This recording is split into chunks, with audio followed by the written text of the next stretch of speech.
परिस्थितियां उसे योद्धा बनने पर विवश कर रही हैं महादेवी।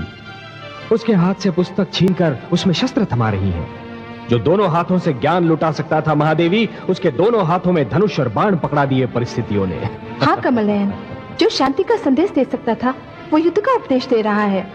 जिसे उस मार्ग पे जाना था जहाँ विद्या, ज्ञान और शांति है, वो उस मार्ग पर निकल पड़ा है जहाँ युद्ध, आग और रक्त है। किंतु इसमें उसका तो कोई दोष नहीं। कमल नयन, आपने सर्वथा उचित शब्द का प्रयोग किया है। परिस्थितियों ने उसे विवश किया है। वो इस मार्ग पर अपनी इच्छा से नहीं आया।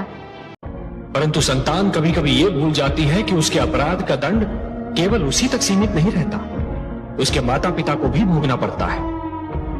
महादेवी, जिस प्रकार चोट यदि केवल एक ही उंगली को लगे तब भी पीड़ा सारे शरीर को झेलनी पड़ती है, उसी प्रकार भूल परिवार के एक ही सदस्य से होती है, परंतु उसका प्रभाव और परिणाम समस्त परिवार को सहन करना पड़ता है।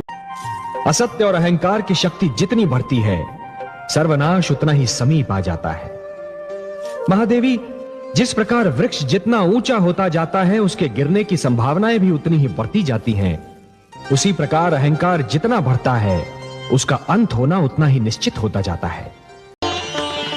तुम विजयी हुए पुत्र, तुमने मुझे जीत लिया। तुम्हारे जैसा तपस्वी न कभी हुआ है और न कभी होगा।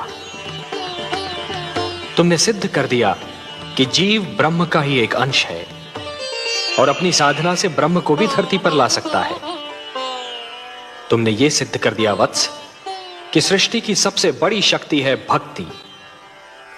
आप जानती हैं कि नारी का सम्मान हमारी दृष्टि में कितना महत्व रखता है। जानती हूँ परम श्रेष्ठ, जहाँ नारी का सम्मान होता है वहाँ आपका निवास होता है। हाँ देवी, यत्र नार्यस्तु पूज्यन्ते रमन्ते तत्र देवताः, और इसीलिए हमारा वहां उपस्थित रहना अनिवार्य है। दया, करुणा और ममता नारी की विशेषताएं हैं। नारी तो सुरुचि भी है त्रिलोकीनाथ, किंतु विश्वास नहीं होता कि इतनी सुंदर नारी का मन इतना कठोर भी हो सकता है। हर वस्तु जो चमकती है वो कुंदन नहीं होती देवी।